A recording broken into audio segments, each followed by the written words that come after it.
ఈ వార్త అనేది కూడా చూడాలి. తెలంగాణలో no friendly policing, grey hounds విభాగం రద్దు, కొత్త విభాగాల ఏర్పాటు, సైబర్ క్రైమ్ డ్రగ్స్ నివారణే ప్రధాన లక్ష్యం. డీజీపీ సివి ఆనంద్ అయితే చెప్తా ఉన్నారు. సరే, ఆ వార్త చూద్దాం మనం.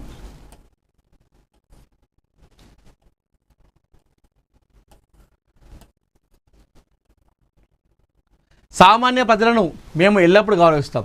వారి సమస్యల పరిష్కారంలో స్నేహపూర్వకంగా ఉంటాం. కానీ సమాజంలో అశాంతి రేకెత్తించే రౌడీలు, గూండాల పట్ల ఇకపై ఎలాంటి ఫ్రెండ్లీ పోలీసింగ్ ఉండదు. వారిపై ఉక్కుపాదం మోపుతాం అంటూ రాష్ట్ర director general of police CV Anand చేసిన సంచలన వ్యాఖ్యలు చేశారట.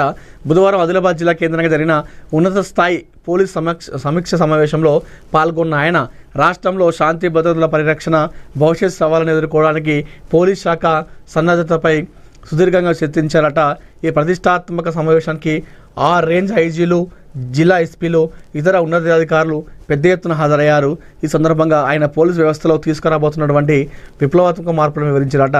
అయితే ఎవరైతే సామాన్య ప్రజలు మేము గౌరవిస్తాం, వారి సమస్యల పరిష్కారానికి ఎప్పుడు మేము స్నేహపూర్వకంగా ఉంటాం, ఎవరైతే రౌడీలు ఉంటారో, గూండాలు ఉంటారో వారి పట్ల ఫ్రెండ్లీ పోలీస్, అంటే మన తెలంగాణ పోలీసులకి ఒక ఫ్రెండ్లీ పోలీస్ అని చెప్పేసి ఒక పేరు ఉంది.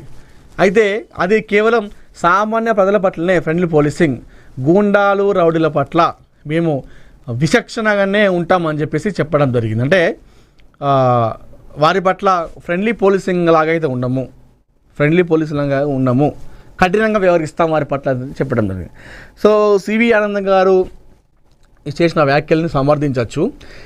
కానీ చాలా స్టేషన్లలో, చాలా ఎస్హెచ్ఓలలో, తెలంగాణలో ఉన్నటువంటి చాలా ఎస్హెచ్ఓలో సామాన్య ప్రజల దగ్గర కూడా కొంతమంది పోలీసులు, నేను మరొకసారి చెప్తున్నా, కొంతమంది పోలీసులు ఫ్రెండ్లీ పోలీసులుగా ఉంటున్నారా అంటే లేదని చెప్పుకోవాలి. ఈ విషయాన్ని ఒప్పుకోవాలి మనం. సో వాస్తవానికి కూడా ఈ తెలంగాణలో ఎన్నో ఎస్హెచ్ఓలో చాలామంది పోలీసులు సామాన్య ప్రజల పట్ల ఫ్రెండ్లీ పోలీసులుగా ఉంటున్నారు, స్నేహపూర్వకంగానే చూస్తున్నారు. రిసీవింగ్ కావచ్చు, వాళ్ళు కేసు పెట్టే విధానం కావచ్చు, వారితో మాట్లాడే వంటి విషయంలో కావచ్చు, ఆ కేసును డీల్ చేసే విషయంలో కావచ్చు, ఫ్రెండ్లీ లాగానే ఉంటున్నారు.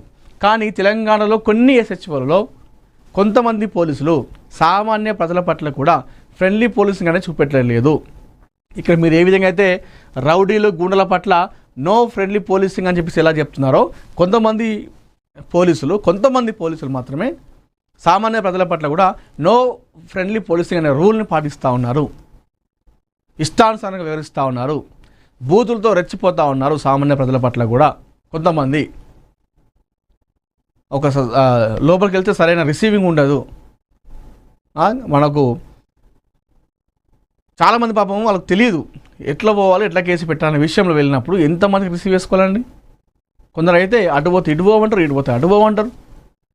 వాళ్ళకు సమస్య కోసమే వచ్చారు, సమస్య కోసం వచ్చి మీ దగ్గర కేసు పెట్టడానికి వస్తే, మీ దగ్గరకు వస్తే మీరు అటు మీరే ఒక సమస్యలకి నెట్టేస్తున్నారు. కొంతమంది పోలీసులు, అందరూ కూడా కాదు, కొంతమంది. ఆ కొంతమంది వల్లనే ఓవరాల్ వ్యవస్థకు వస్తుంది. దాన్ని మనం ఆ విధంగా రాకుండా చూసుకోవాలి. ఈ కొంతమంది పోలీసుల వల్ల ఓవరాల్ పోలీసు వ్యవస్థకు బ్యాడ్ నేమ్ రావద్దనేది మా ఉద్దేశం. ఇక్కడ వాళ్ళు మాట్లాడే విధానం, పోలీసులు ప్రజలకు స్నేహితులు అని గోడల మీద మాత్రమే కాదు, సామాన్య ప్రజల గుండెలకు కూడా అది ఉండాలి. ఆ విధంగా ఉండాలంటే ఈ ఫ్రెండ్లీ పోలీసింగ్ అనేది మంచిగా తీసుకెళ్ళాలి. సామాన్య ప్రజల పట్ల కూడా నో ఫ్రెండ్లీ పోలీసింగ్ లాగా కొందరు వ్యవహరిస్తున్నారు పోలీసులు. ఆ రిసీవింగ్ చేసుకునే పద్ధతి కావచ్చు, వాళ్ళు మాట్లాడే పద్ధతి కావచ్చు, ఆ భాష విధానం కావచ్చు, ఇట్లాంటి చాలా, అంటే పోలీస్ అంటే మనకైనా సమస్య వస్తే వెంటనే పోలీస్ స్టేషన్కి పోవాలని చెప్పేసి వెంటనే రావాలి. అబ్బో పోలీస్ స్టేషన్కా అటు పోతే తిప్పించుకుంటారు, అది చేస్తారు, ఇది చేస్తారు అనే ఒక థాట్ అయితే రావద్దు జనాలకు. ఆ విధంగా ముందుకెళ్ళాలి. ఇప్పటికీ తెలంగాణ పోలీసులు చాలా విషయాల్లో ఒక ముందుకు దూసుకెళ్తా ఉన్నారు, ఒక మంచి కార్యక్రమాలతో ముందుకెళ్తున్నారు. అదేవిధంగా ముందుకెళ్ళాలి. కానీ కొంతమంది పోలీసులు చేయడం వల్ల ఓవరాల్ వ్యవస్థకు వస్తుంది. కాబట్టి ఈ కొంతమంది పోలీసులను సెట్ చేసుకున్నటువంటి కార్యక్రమాన్ని చేపట్టుకోవాలి అని చెప్పేసి సివి ఆనంద్ గారిని కోరుతా ఉన్నా.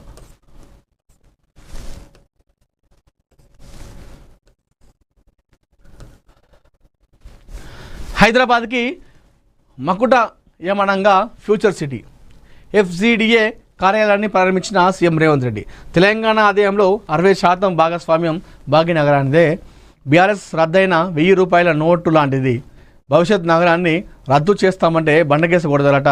నీ తాత జాగిరని బతుకమ్మ కుంట రాసిచ్చావా అని చెప్పేసి సీఎం రేవంత్ రెడ్డి ఈ మధ్యకాలంలో అటు అభివృద్ధి కార్యక్రమాలు శంకుస్థాపనలతో దూసుకెళ్తూ ఉన్నారు. ఏవైతే వాళ్ళ పథకాలు ఉంటాయో ఆ పథకాలన్నీ కూడా ప్రజల వద్దకు చేరవేసేటువంటి కార్యక్రమం, ఆ పథకాలు ఏమేమి మేము ఇస్తున్నామని చెప్పేసి ప్రజలకు చెప్పేటువంటి కార్యక్రమంలో కాంగ్రెస్ పార్టీ దూసుకెళ్తూ ఉంది. అందులో రేవంత్ రెడ్డి గారు ముందుగా చురుగ్గా పాల్గొంటున్నారు, ముందుకు దూసుకెళ్తున్నారు. ప్రతిరోజు కూడా ఒక బహిరంగ సభ, ఒక మీటింగ్, ఒక శంకుస్థాపన, ఒక అభివృద్ధి కార్యక్రమం ఏదో ఒక రకంగా ప్రజల దగ్గరే ఉండే విధంగా అయితే చేస్తూ ఉన్నారు. అయితే ఈ విషయంలో ఫ్యూచర్ సిటీ రాబోతున్నట్టుగా చెప్తా ఉన్నారు. నిన్న FCDA కార్యాలయాన్ని ప్రారంభించారు. తెలంగాణ ఆదాయంలో 60% అంటే ఓవరాల్గా తెలంగాణలో వచ్చేటువంటి ఏదైతే రెవెన్యూ ఉంటుందో ఆ రెవెన్యూ ఓవరాల్గా 33 జిల్లాలు ఉంటే తెలంగాణలో ఆ 33 జిల్లాల్లో వచ్చేటువంటి ఆదాయంలో 60% కేవలం హైదరాబాద్దే, మిగతా 40% మిగతా 32 జిల్లాలే అని చెప్పేసి చెప్పడం జరిగింది రేవంత్ రెడ్డి గారు. దాంతోపాటుగా PRS రద్దు ఏదైతే 1000 రూపాయల నోటు బ్యాన్ అయింది కదా ఆ మధ్యకాలంలో, డిమానిటైజేషన్, ఆ 1000 రూపాయల అందులో పోయింది కదా, ఆ రద్దయిన 1000 రూపాయల నోటు లాంటిది బీఆర్ఎస్ పార్టీ అని చెప్పేసి ఆయన చమత్కారంగా మాట్లాడడం జరిగింది.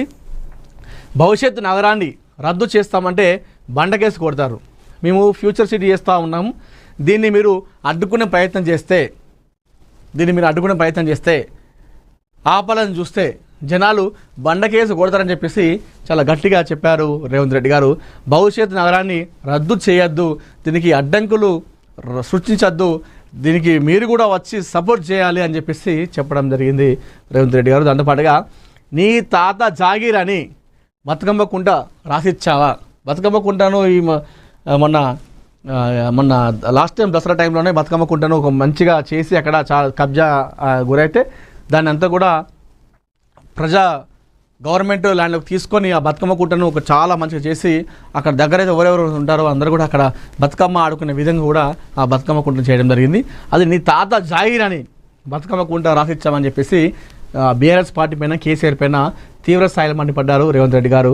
అయితే ఈ జాగీరా అనే పదం, నీ అయ్య జాగీరా, నీ తాత జాగీరా అనేది ఈ మధ్యకాలంలో మనం చాలా చూస్తున్నాం. ఏదైతే పవన్ కళ్యాణ్ కావచ్చు, కొంతమంది తెలంగాణ వాదులు కావచ్చు, ఉద్యమకారులు కావచ్చు, కొంతమంది జర్నలిస్టులు కావచ్చు, కొంతమంది కాంగ్రెస్ నాయకులు కావచ్చు, ఇప్పుడు స్వయంగా ముఖ్యమంత్రి రేవంత్ రెడ్డి గారు కూడా నిన్న సభలో మాట్లాడుతూ మీ తాత జాగీరా అని బతుకమ్మ కుంట రాసిచ్చామని చెప్పేసి చెప్పడం జరిగింది. ఈ జాగీరా అనే పదం ఈ మధ్యకాలంలో మనం ఎక్కువ వింటున్నాం. మాట నిలబెట్టుకున్న మంత్రి జూపల్లి మినీ స్టేడియానికి తన 4 ఎకరాల భూమి విరాళం అని చెప్పేసి ఇక్కడ వార్త వస్తున్నాము. 1,50,00,000 విలువైన సొంత స్థలం కేటాయింపు. తహసీల్దార్ కార్యాలయంలో డిజిటల్ సంతకం చేసిన మంత్రి భూమి బదిలీ ప్రక్రియ పూర్తి.